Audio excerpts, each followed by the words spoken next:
Welcome back to my show, Spirit Talks. I'm your favorite host, Sharath.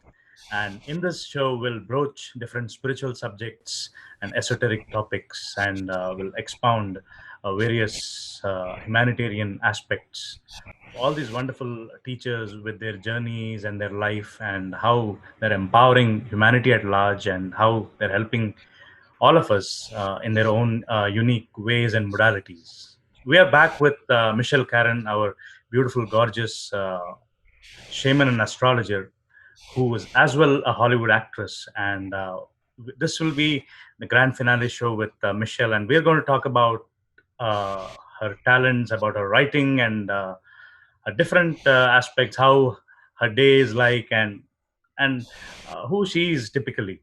So we'll conclude with some wonderful insights on the world pandemic as well and how to counteract. And we'll take tips and tricks from the beautiful Michelle. So Michelle, welcome back to episode 3 of Spirit Talks. How are you doing now? I'm doing wonderful. Thank you so much for having me again.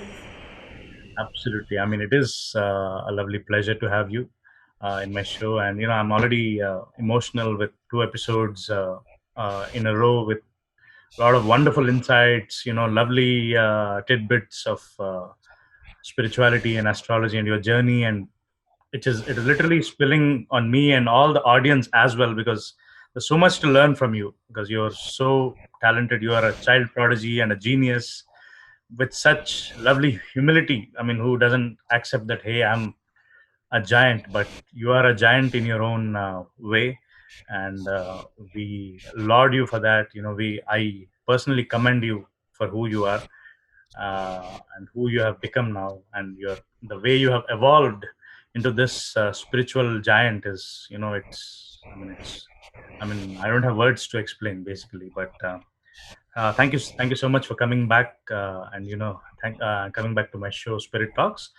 My question for the day will be about your book. The previous interview in the previous episode, you told that we all get fragmented at a lot of different times with different traumas and different things hitting us, and we have a soul loss, and that kind of leads to my question here to enlightenment, because enlightenment definitely is becoming whole, one with the whole, and that's what I conceive of it as. But I want to my viewers and I want to know more about enlightenment, but in a very novel way, in the form of your book, because I'm astonished to know and you find out your book's name is Astrology for Enlightenment.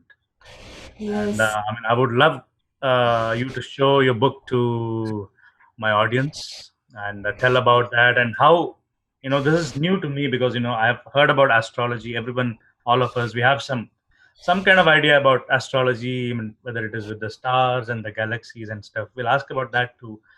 And then we have a vague idea of enlightenment as well. I mean, because all of us have read something about Buddha or Jesus or other enlightened masters. But I was astonished to see the title Astrology for Enlightenment.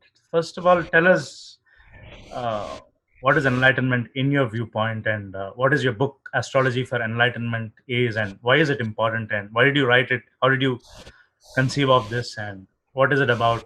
So, to me, enlightenment is truly the goal of life. In the sense that when we are enlightened, the way I understand it is that we are really one with all that is. We are in the I am. I am the cloud, I am the tree, I am the animal, I am the water, I am the river. And that we become transparent and it's not that we completely dissolve our ego, because our ego is important to, just to do things in life, but we are not run by our ego. We have this humility, and humility comes from humus. Humus is the earth. So it is about being part of the earth, understanding that we are part of nature. And we are transparent in the sense that we are not projecting our dramas, our things, that we have let go of the stories of the past. We have let go of all the dramas and all the luggage that we may have come with, and we have resolved it in such a way that we're not going to be projecting our anger or even have any misplaced anger at any moment. So it is about becoming a very pure and strong and grounded, but at the same time in a place of being a sacred witness, so that we are going through life seeing that all these stories are stories, and that we are not run by the stories, we're not run by our conditioning, wherever culture or family or education we received, it doesn't define us. We're defined by the purity of our soul and our own integrity and our connection with the divine, where we are becoming part of the divine. We are not separate from the divine. Amazing, amazing. So tell me how did you get the idea to write this book and, to help humanity, you know, in such a grand level? Did this come to you like a intuitive thought? Did somebody suggest you to write? Because I know that now we all know that you're a wonderful writer as well. You have so many geniuses and talents, which includes writing as well, which you said. You as well said that you are a voracious reader, and definitely let me tell the audience that she's an amazing writer as well. I've read your book, Astrology for Enlightenment. It's written so sublimely, so beautifully written, and got so many insights from your book. Our audience and me want to know about how did you conceive of this idea, and was it something you got it from God or from the universe, or did somebody suggest you? How did this happen? No, actually, that's also another funny story. Is that I was living completely, again, by accident. Things happen. I was brought to Glastonbury in England, and that's where I had my only regular job is that I was working in the postal section of an esoteric bookstore, and that lasted about 6 months. So every day I was, getting all those books, taking all the orders, putting them in a package and posting them. And one day, one book came in my hands, and I just had to stop. There was this light emanating from that book, and it was a book by Krishnamurti called "Freedom from the Known." And I was so stunned that I just put it aside, thinking I'm going to read it later. And I went on with my day, and I went home and I read that book, and it changed my life. I was 21 years old at the time, and it absolutely changed my life, because Krishnamurti talks, he was Indian originally, but he was also very westernized. And he talked about, being with what is. So it's not about imagination, it's not about visualization, it's not about projecting in the future, it's about being with what is. And when I started looking at astrology, I was already an astrologer at that time. I had already finished my studies, I was always already practicing as an astrologer. And I thought, astrology is based a lot on those psychological things. So you're Capricorn, you're like this. You're Cancer, you're like this. Your Saturn is about this. And so it's all like concepts that we have to memorize as an astrologer. And I started thinking, that where did all this come from? And this all came from the observation of nature. And I thought, is there a way to teach astrology that is not based on memorizing and putting tons of concepts that somebody else wrote or thought about in our head, but about going back to the source? And that's how Astrology for Enlightenment developed, my book, because it started first with going back to the roots, and looking at Saturn. What is Saturn? Saturn has to do with boundaries, has to do with walls, has to do with, the practical associations of each sign and each planet. And once we understand the practical associations, and also that everything in nature has a signature, like, for example, tulips are from Capricorn, are ruled by Capricorn. For example, abalone shells are ruled by the moon. For example, oil is ruled by Neptune. So when we Wow. start to understand that everything in nature around us, in our homes, in our gardens, in nature, has an astrological signature, then you can start learning everything from nature directly, which is really how the Chaldean began. This is so I was basically not inventing anything. I was rediscovering the way astrology developed, because they saw that when there is a certain eclipse in a certain place in the universe, in the sky, then this and that happens. When a person is born at a certain time, this and that happens. So it was all, everything is logical. It's not like, I think the universe is a very big mathematical creation where everything holds together, everything makes sense, and it was definitely created by an intelligent being, a vastly intelligent being who really thought everything through.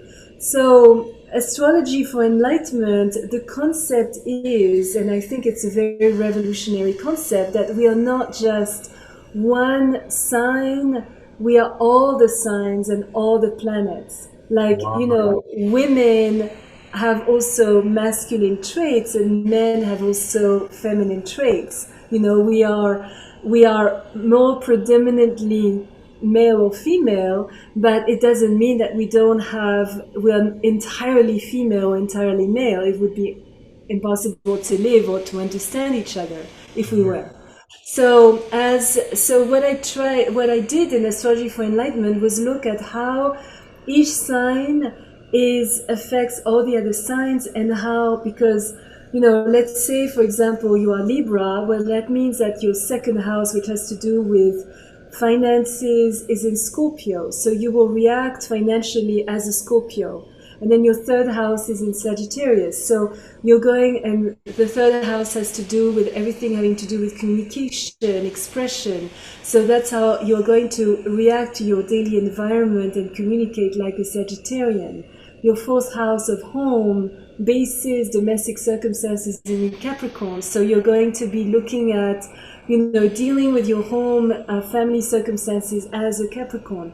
So we really are all the signs and all the planets. And if we start to understand all the other aspects and how they affect and in which area of our life they affect, we're going to be able to be quantum, to live in a multi-dimensional way where we are not limited to a small area. To me, it's like if we had a house and we only lived in the kitchen, well, that makes no sense, right? We also need the bathroom, we need the bedroom, we need the office, we need the corridor, we need the entrance door, we need the garden, we need all of that, to Correct. live. Correct. Absolutely. So astrology is the same. Why, if we are a Capricorn, do we need to be limited just by being a Capricorn? That's like putting us in a box. And really, we should be able to access all the aspects of ourselves. Because if we think also of reincarnation, we have reincarnated from sign to sign. So over a period of lifetimes, we are going to experience all these aspects. And one lifetime will be rich, one lifetime will be poor, one lifetime will be sick, one lifetime will be powerful, one lifetime will be miserable, one lifetime. So this is all the experiences. So the idea of astrology for enlightenment is to put it all in one lifetime and see how can I experience all of this in one lifetime. And that will lead to enlightenment. Wow. That was really enlightening, Michelle. That was Thank you. really something. You shed a lot of light on enlightenment and astrology, and the way you said how we are all the signs. We are not just one sign. I mean, per se, I am a Libran, but what you're saying is I'm not just a Libran, but I'm also Scorpio. I'm also Pisces. I'm also Taurus. I'm also Sagittarius, and all the aspects are there in me. So that leads to another question in my mind about relationships. I mean, as you mentioned, Linda Goodman. A lot of us read that wonderful book. I mean, with whether it was the sun signs or the star signs, about different things of whether I think there was another book also with the love signs also. I was just Yeah. going there because a lot of my audience and viewers would love this question too. So when you said there are a lot of aspects, a lot of all these signs in us, and we also have the masculine and feminine together. If I'm a man, then I also have the female in me. If you are if somebody is a female, she also has the man in her. Mm-hmm. This common question I have for you is, when kind of, bringing two people together. Because you said that we all have all these different things in us. So does it apply in relationships? Like, a lot of times we tend to find out about the other persons. If you're in love with the other, or if you're dating with somebody else, then you try to find out what their sun sign is. And if somebody is kind of a little smug, then probably you'll find out about those. But from you being the quantum master astrologer, I want to know, and please let our viewers also know. Does matching these signs work? How does it work? And if they do, then how do you approach, or how should one approach with the sun signs of others correlating to yours? That's a very important part of astrology. It's actually my favorite part of astrology. I think it's not, but they say, for example, a Libra will get along with another air sign, like Gemini or Aquarius. It's not quite as simple as that. It's a lot more complex because, and actually in India, there are a lot of arranged marriages, or at least there were, Correct. based on astrology, and astrology has had a very important role to play in, and still today in the Indian society. And actually, there were less divorces because of that than in other countries. So so synastry, it's called synastry when you put two charts together of two people. It's not just the sun signs, and it's also we have, because a relationship involves good communication, being matched sexually, being matched romantically, being able to communicate correctly, dealing with order and responsibilities in a similar way, having a similar background. So there's so many aspects in a relationship, and that includes all the planets. So it's important to see, because, for example, you see people who get married and their sun signs are absolutely not what you would consider a good match. And yet their relationship lasts for decades and is very harmonious and very happy.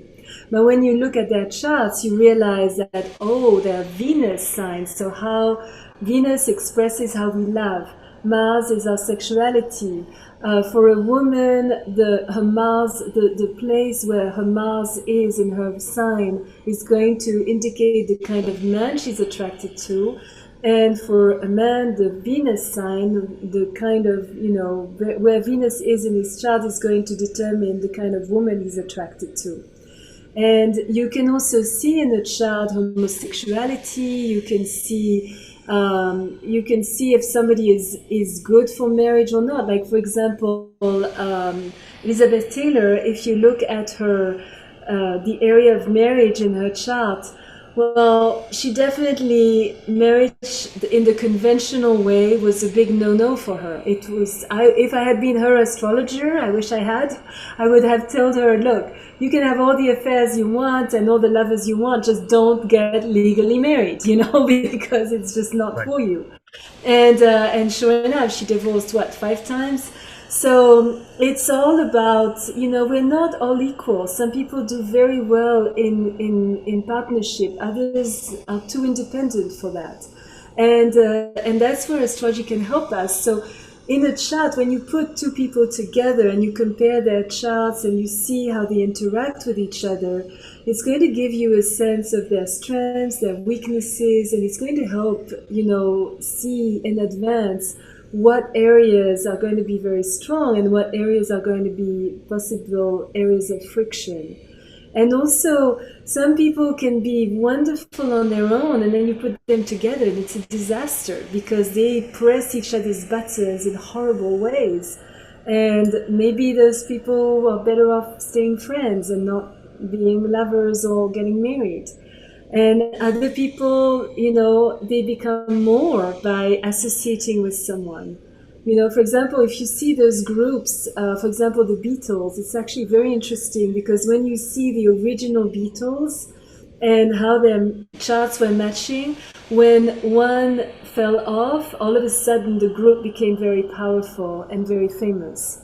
So that's also important. Like, for example, as if you're going to have an employee as a boss, well, you don't want to put in a position of 9 to 5 and having to pay attention to details a Sagittarius. Poor person, poor Sag is going to be completely miserable in that job. But you would put the Sag in a position where he has to travel and meet people and be exuberant and travel and move, and to the 9 to 5 job, you would, requiring a lot of attention to details, you would probably place a Virgo there. But again, it's too general because not all Virgos are the same, not all Capricorns are the same, not all Libras are the same, because that is our sun sign, the sign where our sun is, but there is also the sign where our Venus is, where our Mars is, where our Mercury is, where our Jupiter is, where our Saturn is, etc. And that creates a very complex fabric that explains the differences that we have and how multidimensional we all are. But definitely, when you meet someone, and I would never say to a person, this person is not right for you, because if they met, there is a reason. If they appreciate each other, they enjoy each other's company, then they have something to learn from each other. Now, are they meant to get married? Are they meant to live their whole life together? Maybe not. Maybe, but maybe not. So it's more about seeing what do we get from this journey, from meeting this person, what do we have to learn from this situation. And that's where astrology is very, very incredibly useful. Michelle, that was so enlightening. The answers you gave, how to approach relationships in a quantum way, and that way you bring out the best in you and the other, and go about, and how you will go further will be your take. As you said, you have to appreciate the other too, and from there you will take whether they will be there in your life or not. But the answers you gave are brilliant. Basically, I mean, they answered a lot of my own questions. Basically, I mean, some of the questions were mine as well. Some of the questions were from others too, who asked me, can you ask this question to Michelle? A lot of questions. I think a lot of our audience as well might have the same ones, because this topic is of paramount importance to all of us, whether it is romance or whether it is any other relationship in life, whether with a boss or an employee, and the like. My next question will be, because we are getting into a heated discussion about astrology. We have expounded so many things, and you have answered so many wonderful questions of mine. I mean, you have given such wonderful answers. Uh, my question will be, how are we connected to the universe? And I mean, definitely, when it comes to astrology, everyone has some kind of vague idea of the stars, and not everybody knows unless they are an astrologer. They have no clue about what's going on, the technicalities and stuff. I don't want you to give the whole technical things, but some philosophy of uh, how it functions, the human being, the relationship with the planets and the stars and the cosmos and the universe and the multiverses. Are they affecting us right now, and how to approach that? Yeah, uh, we're definitely affected by what's going on in the stars and in the planets because they're constantly moving, so they're constantly creating also new circumstances.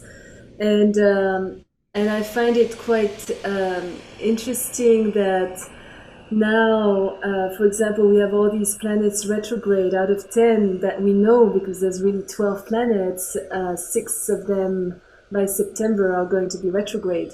And a lot of the confusion that's going on right now is also caused by or created or synchronistic with Neptune in Pisces in which is retrograde until November of 2020. And that creates a lot of illusions. It creates a lot of fake news, confusion in people. Things are not, everything is sort of uncertain. Everything is sort of up in the air. There's no clarity on anything. We don't know what to believe or whom to believe. There's a lot of deceit going on. There's a lot of strange things happening that are very elusive and that are not very structured. So, and of course, this whole year of 2020, we have had Saturn conjunct Pluto. So, conjunct means that they are in the same spot, in the same degree, or very close to being on the same degree in Capricorn.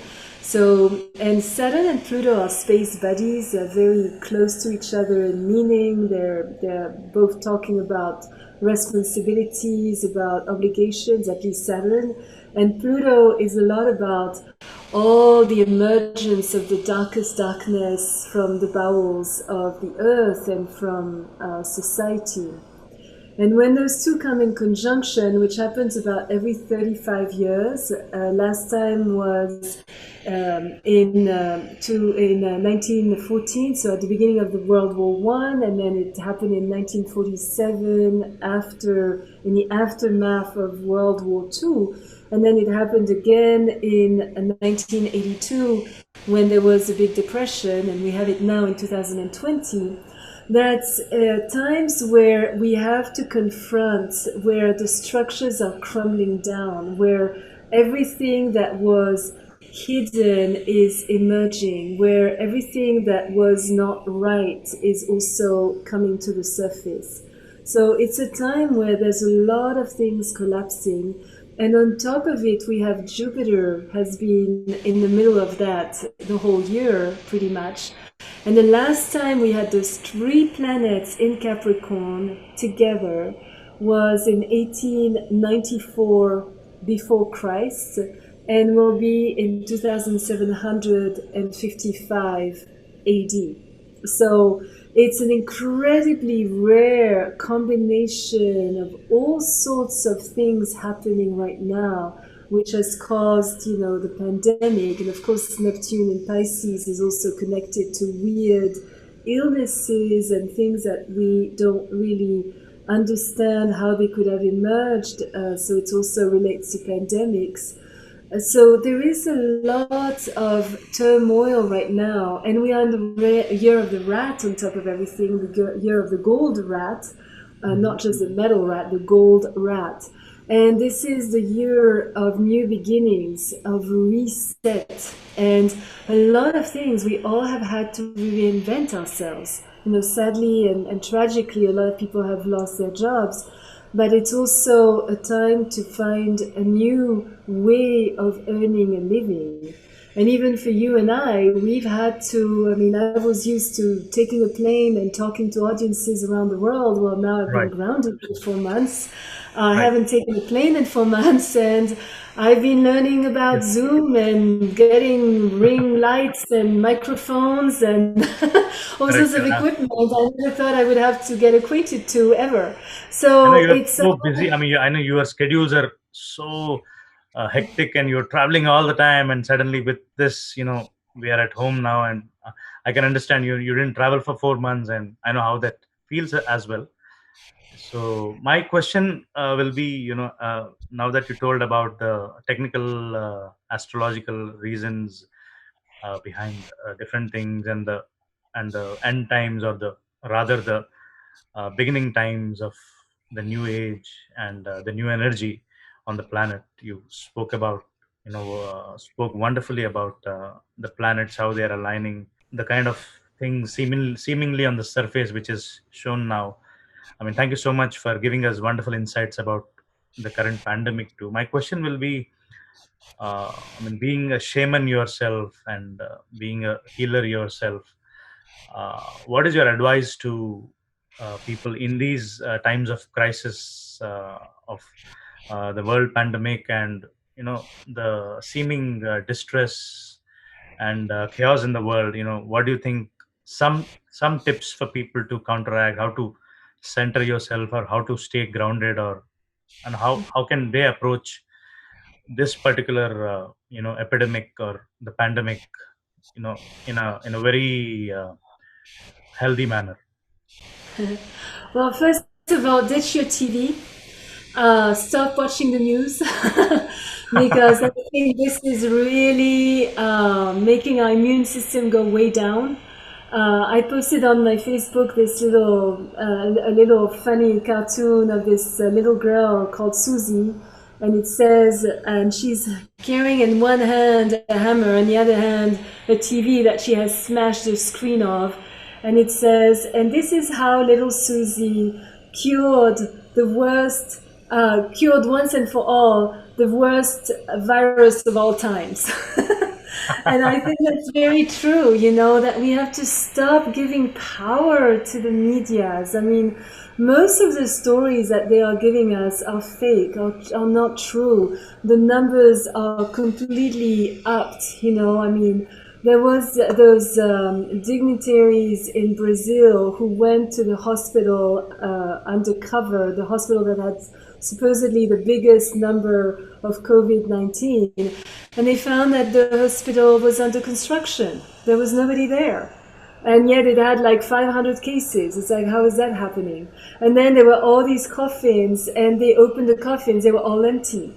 It's like, there's been so much fake news given to us. I mean, we have been played upon like unbelievable.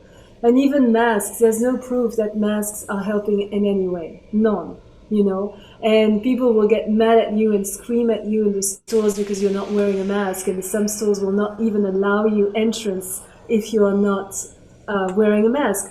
So we have to stop being crazy. We have to start having common sense. I think that's the biggest symptom of COVID-19 is that it basically melted brain cells, and common sense went out the window all of a sudden.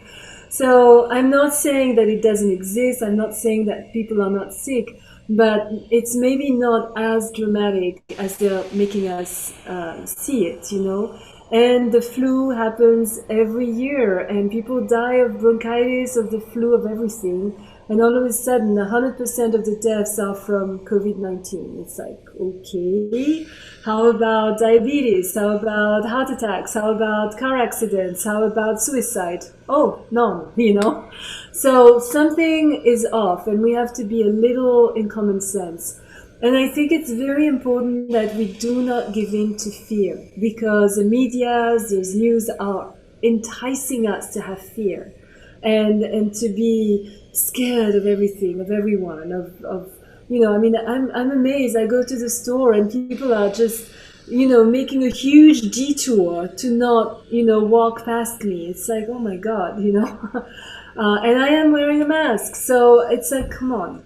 So we need to stay grounded in common sense. And I'm not saying we should not wash our hands. We should not, we should be crazy or go and hang around people who have COVID. But it's also about just being responsible. And now is the time to reach mastery. Now is the time to not give our power away, whether we give it to the authorities, to the medias, to television, that's all wrong. We need to be the masters of our own destiny. We need to be, clear on our capacity to manifest things for ourselves, and that we can talk to ourselves. We can talk to our cellular structure so that we boost our immune system in a natural way, and just do the things that will help you. Be in the sun, go out, exercise, think positive thoughts, eat organic foods, don't eat anything processed, try, breathe, sleep enough. And there's been wonderful aspects of the pandemic, because all of a sudden nobody was commuting, so there was less pollution, there were no chemtrails, there was, animals were coming out, there was, in my garden, I live in Phoenix, in my garden there were like baby rabbits and families of quails and owls and all sorts of things that I had never seen before started happening. And it was magic. And all of a sudden there was silence. There wasn't the noise of traffic around us, We could hear birds in the morning when we woke up. So It's all, this is all part of a big reset. And also, it's a time where all the darkness of the world has to emerge. You know, it's not that there's never been pedophile rings. There have been pedophiles for millenniums. This is not new. But now they're getting exposed. Now the slavery of Right. children is getting exposed. Now the abuse of women is getting exposed. Now domestic violence is getting exposed. Now all the rapes are getting exposed, sexual harassment. This is good. This is really good. And this is part of this big cleansing. Because if we are to evolve into the next dimension, we cannot evolve with all this junk. We cannot evolve with all this darkness, all these monsters. We can't. The earth has to clean itself of all these people who have chosen to use their free will in a way that hurts others and that goes against creation, against the goddess, against, you know, the reason why we were created. So I see this period as, even though it's dramatic in many ways, it's also the time where truth is coming out and the truth of people is coming out. I mean, I'm amazed, even in those spiritual circles that we are in, we navigate in, some people are so scared and are so negative and are so freaking out. It's like, wait a minute, we are spiritual beings and we know we are spiritual beings. So how can we even fall prey to fear? Because there's only two emotions, fear and love. So if we are in Wow. fear, we're not in love. So what is wrong? How are we not walking our talk here? What is happening? You know? So it is a time where the reality of people is coming out, where we are seeing those places where we still have to grow and evolve, and where we are maybe not as masters as we think we are. So it's good. Yeah. I think it's all good. That's so refreshing about the pandemic, because of all the upheavals and the news and all that on social media and everywhere. Such positive words from you, Michelle, is so refreshing for me. I mean, it was whatever negativity was in my mind. It left from the back door. I mean, it made me so positive, and definitely Great. it will give a boost to all our Mana TV international viewers. Thank you, thank you, Okay. thank you. I'm giving you a thumbs up for Amen. that. Thank you. Absolutely. It was wonderful, and especially when, I mean, the takeaway for me for the day will be when you said you have to be centered in common sense.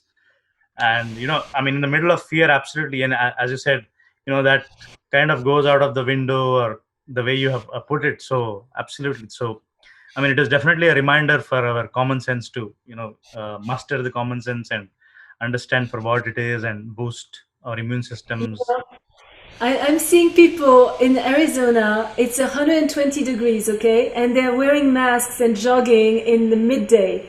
And they're alone, completely alone, in the middle of nowhere. It's like, what? You know? Are you kidding me? Paralyzed with fear. I know. You know, we have to, and we have to trust our immune system is very strong. If we stay positive, if we eat correctly, we sleep enough, we drink lots of water, our immune system can handle anything, anything. So, come on, even the coronavirus is not On that. that note, I'm drinking water now. Very good. So thank you so much for such wonderful insights about how to handle this pandemic in a positive way, and boost your morale and become more positive with affirmations and talking to your cellular structure. Yeah, even the other day I wrote on Facebook about, with the little knowledge I have about talking to your cells and affirmations, and now you being the healer, the master healer yourself, have validated here. So I mean, I know the viewers of the TV will as well imbibe your wonderful messages in their day-to-day living. So Michelle, the fun question I want to ask you is, what is a typical day like for Michelle Karen, and how does she spend her day with, I mean, with different things. I mean, how is a typical day like for Michelle Karen? That is $1 million question. Thank you. I'm not sure I have Yeah, a I'm typical glad I day. asked it. I travel so much normally, but since I've been grounded, I have sort of gotten into a routine. So first thing, I wake up usually very early with the sun, and I feed probably all the birds of the South Mountains. So I have like 100 birds singing outside of my window in the morning. And first thing is that I write my dreams down, and I drink a lot of water after that.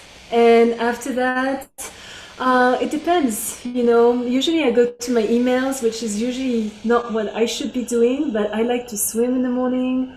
I like to take it easy, to start my day rather slowly. So, but yeah, I unfortunately have to spend a lot of time on my emails because I receive a lot of emails every day, like probably about 400. And I have a one woman operation here, so I do everything myself. And I see if there's no major drama, and if there's something very urgent, I answer it immediately. If it's not, I wait a little bit. And then I like to be creative, so every day is a little different. I go with the flow, depending on what emails I receive, depending on what I have to do. Some days I'm not doing readings, some days I have lots of sessions scheduled, some days I have, so I don't know if I have really a typical day. I just sort of navigate through my day, but definitely dealing with my emails is a very big part of my day. And then depending on if I have to write my newsletter, or if I have to, depending on what deadlines I have for different things. I don't like deadlines, I really don't, but I deal with a lot of deadlines, especially as an astrologer. I have to write things about, or I impose myself rather, to write things about eclipses, about planets changing signs, and it doesn't make sense really after the fact, so I have to do it and try to do it well in advance so that I can post it on Facebook, on Instagram, on my website, so that everybody can benefit from some of those insights. So I don't know if I have a typical day. And at the end of the day, I like to chill. I like to try for at least 2 hours before going to sleep to have quiet time. So reading a book. I love Hollywood and Bollywood movies. Wow. I love Indian movies. I really do. They have so much beautiful saris and beautiful colors and Wow. Can beautiful you can you songs. can you tell any of your uh, favorite Bollywood movies? Anyone? Yeah, I don't know if it's Anything a you watch? Bollywood movie, but it's an Indian movie. It's Jab We Meet. I probably saw it 5 times. I saw Wow. it, I discovered Indian movies on planes because I never have time to watch movies. Normally, I have had time during the pandemic because I had less work and less Right. traveling. But normally, the only time I can watch movies is on the plane. So it's between Phoenix and France or Phoenix and Finland. I usually watch 3 or 4 or 5 because I can never sleep on planes. So I'm watching, movies in a row. And Indian movies are great because they last almost 3 hours. So it's perfect because Right. between Phoenix and Paris, I can watch 3 movies and I've covered the whole trip. Correct. But Just We Meet, I love that movie. I thought it was so full of positive energy, and I just loved that movie. So I watched it 5 times. Oh wow. Wow. Wow. Wow. I And even it's ended good. And up it's good. buying it. That's how Wow. bad it was. I even bought it, the movie. So I will probably watch it more than 5 times. Amazing, amazing, amazing, amazing. I mean, it's so interesting that Hollywood actress likes Bollywood movies. I also like French movies. I mean, a lot of them are very creative. I love movies. I like American movies also, but it has to be creative movies with good stories that make you think and that are positive. I never watch horror movies. I never watch even thrillers. I don't watch, where there's blood and killing. I don't want violence in my space. So I really watch only good stories and stories that make you feel excited to be human, that make you think about your life or that teach you something. I don't know, and it comes from my acting years of watching movies for work, where you had to analyze movies and actors, and I still am in that mode. I never left that mode. I love and I love good acting also. It's so, I people can. think you just show up and you talk and you read your lines. No, a good actor is someone who literally channels his character. And we learn in acting school that you are stuck with your character and your character is stuck with you. And that's very true. So it's actually really wonderful. I love cinema. I just love cinema. I love novels also. I just So do I. Even I love movies. Yeah, absolutely. and I I can see that in your moves while we are talking, because your body language and everything. I can figure out that actress in you is coming out. With your yeah, moves, I and the really way you hope move your I get hands, to and the way you yeah. talk, and the way you look as well. You look I really hope I perfect get to actress. act again, but I hope I get to act in the positive movie. No, I don't want those bad movies because I really admire those actors who do those really tough roles because it will stick with you. It will, and that's why a lot of people go into drugs and alcohol and commit suicide because it's very hard to film for 3 months a serial killer and then be okay with that. It does affect ourselves. It does affect our consciousness. There's no Even if you're a great actor and you can at will go in and out of character, which you should be able to, it still will leave something in your subconscious. I think. Wonderful, wonderful. That's so beautiful about your insight on cinema, and how you approached the kind of movies you watch, which are very only positive and empowering yourself and yourselves, especially because knowingly, unknowingly, we attract a lot of different energy which is not appropriate for us, and we don't know how to approach. So all those people who are watching this, now they know what to do with their lives, especially what kind of mental diet they're giving to their mind, as in the form of media It's or movies. I agree. Like I watched by accident because I didn't realize it was really a very violent movie, and it really literally took me 3 weeks to flush it out of my system. The images were so stuck in my brain; it was awful. So I'm very careful. That's why I don't even drink because I can't, half a glass of wine, it will take me 3 days to get over it. So we have to be very careful the people we hang out with, the books we read, the movies we watch, the thoughts we have, and especially now that, whether we like it or not, the darkness is around us because it's really now we are in a war for people's souls and it's even if we create a beautiful environment for ourselves, we're not completely immune to what's going on around us, and in our space we need to keep it as clear as possible. It's really important for our sanity and our health at this point even. Your favorite beverage, or your favorite? Kombucha. If you open my fridge, there's like 12 bottles of kombucha at all Yeah, times. yeah. I'm breaking my rules. Tell me, what is kombucha? Kombucha is fermented tea.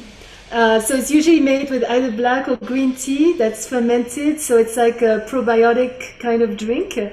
And I am addicted to kombucha.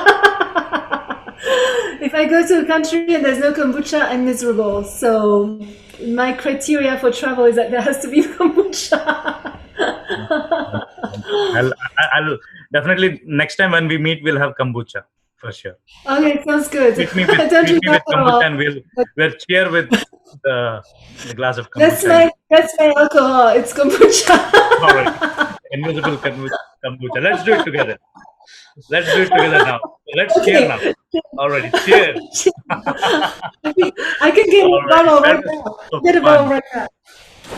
Okay. Please, please, And please. this is my bottle of kombucha. And this is my favorite. I don't know if I'm allowed to do advertising, but this is ginger ale from Oh, kombucha. amazing, amazing, I drink. amazing, amazing, So they know amazing. me in the store, like the Trader Joe's where I go. They know that they have to have a case ready whenever I walk into the door, because otherwise I empty their shelf. Their shelf. That's so. Refreshing again. I mean, At one point, they were out of kombucha because there was a recall, because of, I don't know what there was the problem. So I kept going every week. I was so desperate. And they were like, "Oh my God, this crazy woman is here again." right, right, right, right. Got it. I got it. I got it. That's. I mean, as I told you, right? I mean, you have such lovely experiences. I mean, it will take, I mean, several days to actually months to actually dig deep into your whole journey. I know that I mean, we already had. We're in the third episode, and this will be the final one. But it is not sufficient at all because you're. I mean, yeah, as a kind of larger than life person, your life is as well multidimensional. So you know and thank you so much in these times, in this time you gave us such wonderful things. The last question I'm going to throw at you is, who is your favorite enlightened master? Krishnamurti Amazing, and amazing. Christ. Wow, Christ. wow, wonderful, wonderful. I Sure. personally like Krishnamurti as well. I mean, he's the master of intellect, master of so many other lovely ideas of enlightenment. So I like, And yeah. funny because he's so, he sort of fell out of fashion. I mean, people don't really know what he wrote, and he's an amazing. I think if I were to take one book to a desert island where I would stay for the rest of my life, it would be either Freedom from the Known or The First and the Last Freedom. One, amazing.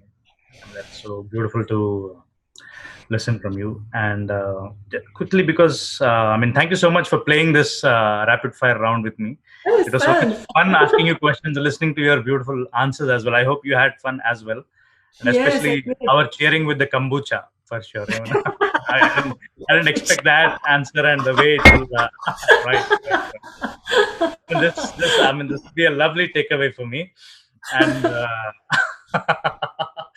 I'm in splits now. I mean, your energy is spilling on me. I mean, it's so infectious, so positive, so vibrant, just so gorgeous and lively. As a person, the way you look as well, you're gorgeous. I think all of our audience will agree with me with that. You're very beautiful, and they will. I think they want to watch more of your upcoming movies also, along with your shamanic journeys and your school and your astrology. I wish you all the best for that. Quick Thank you. question. I want to. I know this will as well be a lengthy one, but in the interest of time, we'll have to wind up really quick. So I'll ask you a couple of other questions. I think two, three only. One will be your school. The final will be about your message to the world, because I think we have covered so many. I think almost all aspects of your life. I mean, if not, then probably we are friends. If I mean, definitely not now, but in the future times, probably we'll design one more, not just one episode, but I think a whole series on Michelle Karen, because her story is Yay. never ending. It's infinite, unwinding, beautiful, Oh. quintessential loop. So a lot of people want to know about you, but I want to know about your journey and your association with Cryon and Lee Carroll and the Cryon team. Mm-hmm. How much time do you have? Because that's another big story. Yeah, I've been traveling with Lee Carroll for many, many years. I don't even remember how many right now.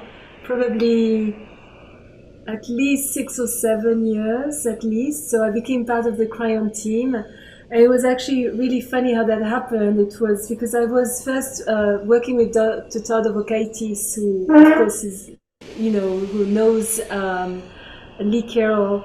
And and he kept introducing me to Lee Carroll. And Lee Carroll every time was wondering who I was. He never remembered me. And eventually, there was one day a letter that I wrote to Lee Carroll, because he would never really talk to me. And at one point, he came to me, and I had had a reading with a lady who was very delusional, and I had put a lot of pain in trying to get her into something common sense. And it was a very hardcore reading for me to do. And he came to my table and he said to me, I told this woman came and she was complaining, and I told her to ditch your reading. And I was a little shocked. I said, wait a minute, I took a lot of pain to do that reading, and if she had listened to it over and over again, she would have finally come to some common sense. And so at one morning, at 3 in the morning, I woke up and I said, I have to write to him about this. So I wrote to him, and there was also something else that was a little out of sync in the crayon team. And I went back to bed. And I really didn't know Lee Carroll very well at that time at all, not at all. So, and I woke up in the morning and I'm thinking, oh my God, what did I do? You know, why did I write this letter? And anyway, and I opened my emails, and there were 2 emails from Lee Carroll. One explained to me why he had said that to this lady, and it was nothing against me. It was actually to protect me from her.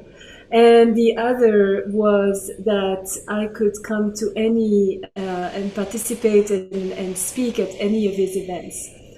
And I had an open invitation, and the rest is history. So it came from me confronting him, actually, that I became part of the crayon team. So that's not a story that many people know.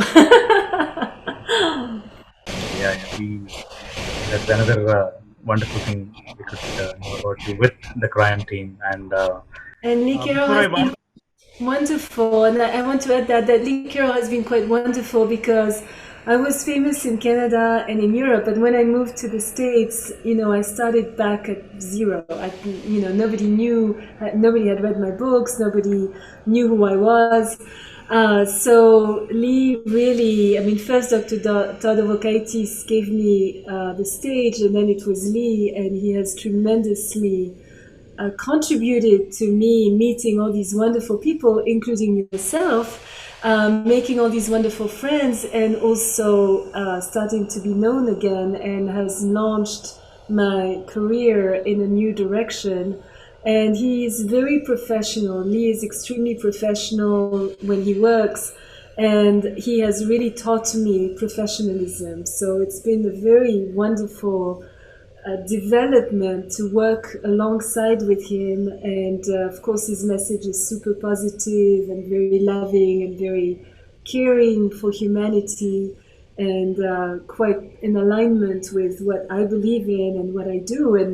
And my message is also very complementary to Cryon. Often when Cryon does a channeling of Cryon, and then I speak, or vice versa, we end up saying the same thing from different angles. So it's wonderful to have this support and to know that we're not crazy. We are talking about the same things and having the same vision. you converge at the same point, the same message, both you and Ryan. It's not exactly the same message, but it's very similar, and definitely the essence of it is the same, for sure. Right. Now, definitely, I'll wind up with a couple of questions, 2, 3 questions. The last one will be, your grand finale to your message to the audience. Two aspects. I mean, I felt I was missing, and I thought I was forgetting it. Now I recollected while you were telling your answers. I was equally being present while talking to you as well. But this suddenly struck my mind. Tell me about your shamanic school. When did you start it? How are you going about? And what is it about? And what is the curriculum of the shamanic school? And what is it? What is the name of it? And different aspects of your school, of your shamanic school. Well, the beginning of the name of my school was actually given to me by Don Pasquale. He said it has to be Yankai Muna Yachai, and that's like right thinking, right heart, right action in Quechua, the language of the Queros in Peru. And Quechua is actually the language of all the Andes. And I added Yankai Muna Yachai School of Shamanic Studies. I felt it was rounded. And it's a year, it's a professional school. I don't take more than 20 students at any time. And we do the medicine wheel. So we start with the south, we go to the west, to the north, to the east, and there are healing techniques associated with each direction. And I share rites and initiations because it's an oral tradition. So I receive those rites and initiations myself, and I am entitled to give them to someone else. So it goes from forehead to forehead. It goes from your hands to the other person's body. I mean, it's something that is transmitted that way. And as we go along, we create a mesa. This is one of my mesas. That has 13 sacred stones, 3 from each direction, and each direction has a specific meaning. Like in the south, we shed the skin like a serpent, we shed the past. In the west, it's jaguar, we become acquainted with everything having to do with death, we walk with death. In the north, hummingbird, we get acquainted to the stories, and that's where we learn soul retrievals and all of that.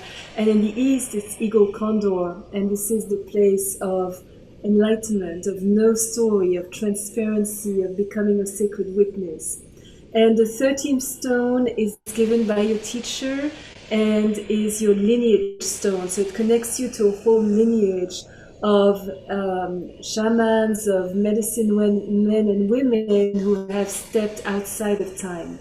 And going through this school is also going to change. So first of all, it's going to change your life because it's going to transform the way you relate to the world. It's going to transform you physically. It's going to transform the way you die. It's going to transform the way you age. It's going to transform everything in your life, even your relationships, even your work, everything.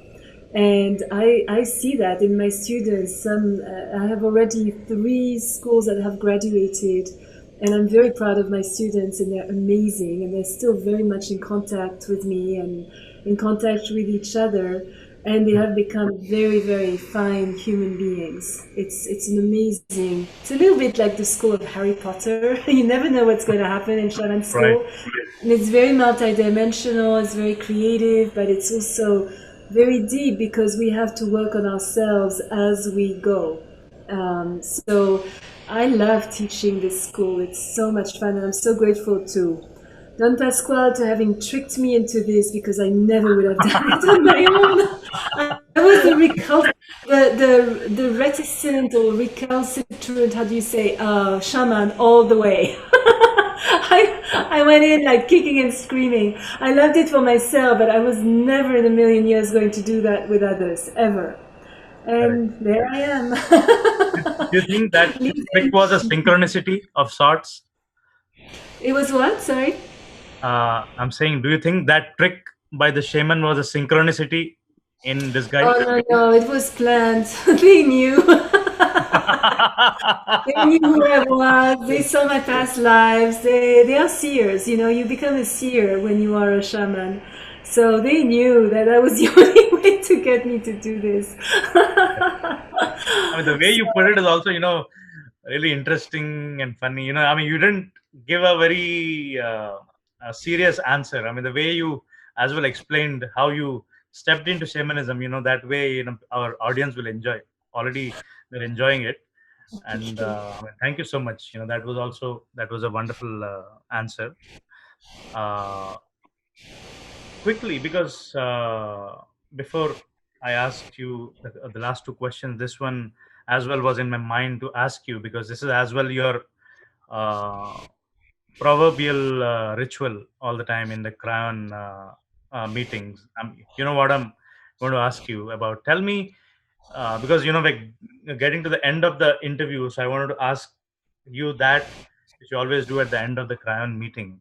That is your infamous, the popular despacho. Tell our viewers about something about despacho and its significance. I love doing those ceremonies, and when I started offering them, I didn't realize they were going to be so popular. And I'm so excited because it's always a pleasure and an honor to do those dispatchos. So I learned those ceremonies. It's a dynamic prayer ceremony that I learned from the Keros. And basically it's all contained, it's in a white paper or black depending on what kind of despacho. So despacho means an offering, and we do prayers for ourselves, so that we blow in bay leaves. Of course in Peru it's coca leaves, but not here. And then we do prayers. We create a beautiful natural mandala that honors everything in life. So there's raisins that honor the ancestors. There is cookies that honor the animals. There is lentils that honor the earth. There is chocolate and candy for Pachamama. There is, every aspect of our life is covered in a despacho, and we bring also abundance. We honor our angels. We honor the star people. We honor the rivers, the oceans, and things happen. After we create a bundle that is burnt ceremoniously, and after the despacho, the bundle is burnt, things start to happen because it's an aini. I mean, the most commonly offered, the one that I do at the end of Crown events, or I do on my own, are the aini despacho. And aini in Quechua means reciprocity and to be in the right relationship with. So that's the best prayer we can have, is to be in right relationship with a person, right relationship with a job, right relationship with the land, with anything, with abundance, with anything. And what happens is that after despacho, once it's burnt, Pachamama and the condor come and eat the despacho. So it should only be seen by the shaman, the burning, and even out of respect, you should let the burning happen without, interfering with it. And things happen. I've seen people get married after despacho. I've seen people find their perfect job. I've seen people move. I've seen all sorts of things happen, because it's not just a pretty ceremony. It's a ceremony that has power. It has at least 500 years behind it of shamans who have been Wow. performing that traditional ceremony. And it's incredible to see that it's really organized prayers. And sometimes it can go in reverse. So that's also something I warn people about, that they ask to be in right relationship with a person and that person leaves their lives. But in my experience, and I've done this for over 15 years now and thousands of dispatchers in every country, is that it's always for something better. So even if that person leaves, it's because they were not right for us. Nobody can leave us who were right for us. So it's for a right person to come in, and sometimes something has to be removed in order for something else to come in its place. So dispatchers are incredible. I love performing them. I love that people love them. I love the positive expectancy, like I did the one last night, and now I'm all like, what is going to happen now? Because you never know what's going to happen. And it's a chance to accelerate our evolution in a very benevolent, positive manner. That's so beautifully explained. The way you have elucidated about despacho and its power, and how uh, thousands of people have got benefited by its by the way you perform it, and the positive vibes which they emit, and which your body absorbs when you're in that. And I still remember the despacho I did with you in the Crayon seminar in 2019 June. I think I still have those vibes in me. I definitely feel positive with it. It was so beautiful, and it was like a party to me. It was for so many people around, and that's why I said I didn't want to forget this question, definitely, because I became part of at least one ritual of yours, which you did live in front of people and with people and for people. So that was fun, and that was so refreshing and enlightening as well, to clear the air of despacho for all of our viewers. I hope some of them will be interested as well, and just Before asking the concluding one, I just wanted to ask you, because my show is called Spirit Talks. I wanted to ask you on a personal note, what is spirit to you? Who is spirit to you? And what is your relationship with spirit? Well, to me, I pray. I believe this world was created by a goddess. I'm not religious, but I'm definitely believe in spirit. And for me, she's a feminine goddess. You know, I believe in Pachamama. I believe in nature, and for me, everything has a soul. Trees have a soul. Rocks have a soul. Animals have a soul, and we need and I think it's very important to be positive and to listen to nature, to listen. I mean, I was brought up in Finland where nature is all invasive, you know, and nature is everything. And if you go and even in the countryside, people respect nature and respect the trees and don't build in a crazy manner. There's a lot of harmony in on the land because people build their houses so that they melt or they blend with the forest. And I believe that it's very important to honor all life and to know that all life is should be respected. You know, I really cringe when I hear of animal abuse or children abuse because that's the future. That's these are little angels, these are masters, these are teachers. And it's extremely important. Even trees, you know, I can't stand when people cut trees for no reason. It just burns my heart. You know, I think trees are incredible beings of light, and they are incredibly powerful, and they are real antennas between heaven and earth. And if anything, I'm the one planting trees all the time, you know, because I believe that's the future. And I think it's very important that we remember that we are in a world that has meaning, that nothing is meaningless and everything is important. Our thoughts are important, our emotions are important, the way we relate to each other, the way we act in our daily life, everything is important. And I don't think that we can say we're spiritual and do whatever and believe nobody's going to see that. It's of course it's seen, of course it's going to come out, of course it's visible in every way. Right. And it's important to remember that. Such an insightful message, Michelle, because a lot of people, they just think that, I mean, I can think anything, I can talk anything, and nobody's seeing, or there's no one around. But what you said is so significant. But I mean, what you actually said is, I mean, everything has life. I mean, things around the chair you sit on, the laptop in front of me, or I mean, things around the wood and the elements and all the paintings, or the room you sit in, and the trees outside, everything is living. And whatever vibration you are emitting is, you what you put out is what you get back. So it's not that there's nobody here. I mean, you're constantly being heard by things around. So in a way, it's good, because you're not alone, because Yeah, true. we And even always relate ourselves, to. you know, the cells in our body also are hearing us. You know, if I keep saying I'm sick, I'm sick, I'm sick, the cells are going to be saying, oh man, we have to get sick now, you know. But if you could start saying I'm happy, I'm good, my life is good, the cells are going to say, yeah, we're good, you know. So everything has meaning. What we read, what we say, what we think, the way we are with others, the way we are in our life, we are never alone. And actually, alone, if you look at it in English, it's if you add an L, it becomes all one. So we're actually all one. We're not alone.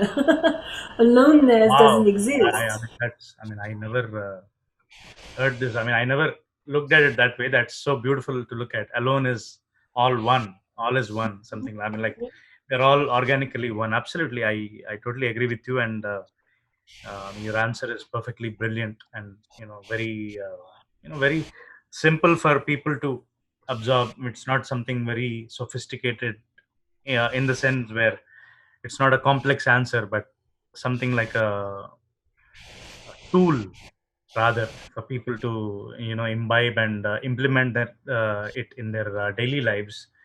I mean, to talk to yourselves, or be positive, or emit positive vibration, absorb only those things, and take in only that which serves yourselves. I mean, that has so much of importance and significance. I mean, that was really beautiful and insightful as well. And definitely, I will remember for sure, because I definitely, change has to begin with me. So I will, because my show is a spiritual show called Spirit Talk. So definitely, I have to as well implement that, rather just, if I just speak to you and listen to you and don't implement in my life, probably, my life will as well be just gone in vain. But I want to definitely empower myself, and you're definitely there out for me and all of us. Definitely, you have empowered all of us with your wonderful, vibrant, lively, Thank you. quintessential words of love and wisdom and compassion.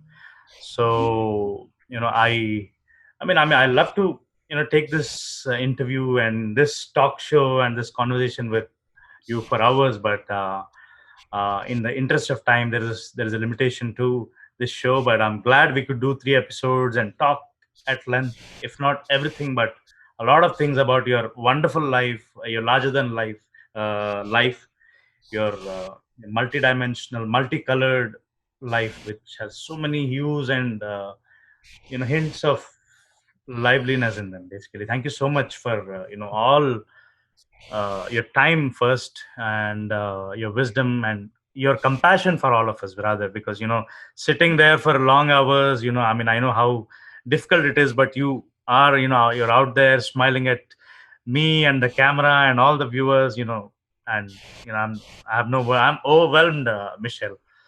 I'm Thank so you. glad you came on my show, Spirit Talks, and this this is definitely something memorable for me. So my final question of this episode, in the grand finale of our third episode, will be, uh, tell our Mana TV international viewers your closing message to our viewers and to the world at large, to empower themselves, because my show is to empower human beings at large. So I know you are a huge proponent of human empowerment with all your tools, your astrology and shamanism, and all the wonderful talents you have integrated, and God have brought you to this lovely place of sorts. Give your final and your beautiful message to all of us, how to empower ourselves, and any general message to all of us. To be positive and to have joy. I love to laugh, and I think that children are always laughing. They laugh about 40 times a day, and as we become adults, we are bogged down by responsibilities, duties, obligations. And yet, we should never forget to be happy. Happy is a choice. We can wake up in the morning and be super grumpy, or we can decide that this is a lovely day. What am I going to create for this day? And I think joy, laughter, seeing the positive aspect of everything, and taking responsibility, because it's so easy to blame the government, society, our parents, whatever. But in the end, we are the masters of our destiny more than ever. And it is very important that we realize that if we don't take responsibility for ourselves, our life is not going to improve. That the only way to improve our lives is to choose happiness, to choose joy, to be positive, and to know that what I don't like in my life, I need to change. And if I don't change it, nobody's going to do it for me. Wonderful, wonderful. That was such a lovely message to all of us, and definitely, right now, I have become more positive with your positive words, Michelle, because I definitely needed that dose, that shot of positivity in my life. Because yeah, definitely we have our things, we have our up and downs, and so at times we forget to be positive, and though we know it, it's a constant reminder. And your message is very, very meaningful, and especially in these times, definitely, because that's why I wanted to, I think, because my show is called Spirit Talks, I have postponed my show dates for a long time, and I didn't know why it got delayed. Now I know there are there might be obvious cosmic reasons for the show to happen right now, because right now is the best time because of all the havoc in the world and the seeming chaos and panic in people. I feel, I mean, definitely, I know that this will go into the hearts of millions of people, billions of people, and your lovely messages will definitely, get absorbed in their bodies, minds, and spirits. And in that note, thank you so much, and friends. That was Michelle Karen, the actress herself, the Hollywood actress, and the girl of the past in red in the song "Show Me the Meaning of Being Lonely." Definitely not feeling lonely because I'm having the wonderful company of Michelle and her. We have heard her lovely shamanic journeys and her amazing plunge into astrology and her acting in Hollywood, and all her wisdom and insights and nuggets of uh, compassion to all of us. And definitely, she's a wonderful healer and a quantum astrologer herself. So, thank you so much, Michelle, once again. Thank And you. thank you. So, Thank you friends, so much. absolutely. Thank you. Thank you, Michelle. So, friends, yes, thank you so much, Michelle. I mean, I'm so glad you came to my show again. I know I'm repeating my words, but I don't regret my words because I'm actually happy and overwhelmed. And thank you once again to be in my show, Spirit Talks. Thank you. Thank you. Thank And you. friends, thank you. And friends, that was Michelle Karen. And this is the grand finale. This is the closing of episode 3. Next week, we'll have another spiritual master or a esoteric teacher with their insights and their journeys. And till then, thank you so much and have a wonderful moment and life ahead. Thank you so much. Thank you. Thank you. Thank you. Thank you, Michelle.